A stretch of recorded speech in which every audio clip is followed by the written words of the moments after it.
Election પહેલા રાહુલ ગાંધીજી બંધારણની book લઈને ફરતા હતા અને બંધારણના સાચા રખેવાળ હોય એવું બતાવતા હતા.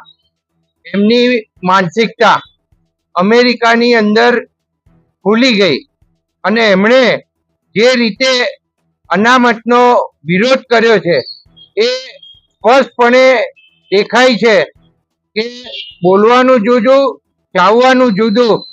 આ વાત સાથે જ્યારે કોંગ્રેસ આગળ વધતી હોય ત્યારે તમામ વર્ગના લોકોએ સમજી લેવું જોઈએ જેને અનામતનો લાભ મળે છે એ અનામત દૂર કરીશ એવા શબ્દો વાપરી અને એમણે આ પવિત્ર વિચાર એટલે અનામત.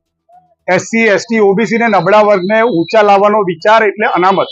આ બંને વિચારોને અને અધિકારોને વખોડવા માટે અને એને ખતમ કરવા માટે રાહુલ ગાંધીએ એની વિકૃત માનસિકતાનું પ્રદર્શન વિદેશની ધરતી પર કર્યું છે.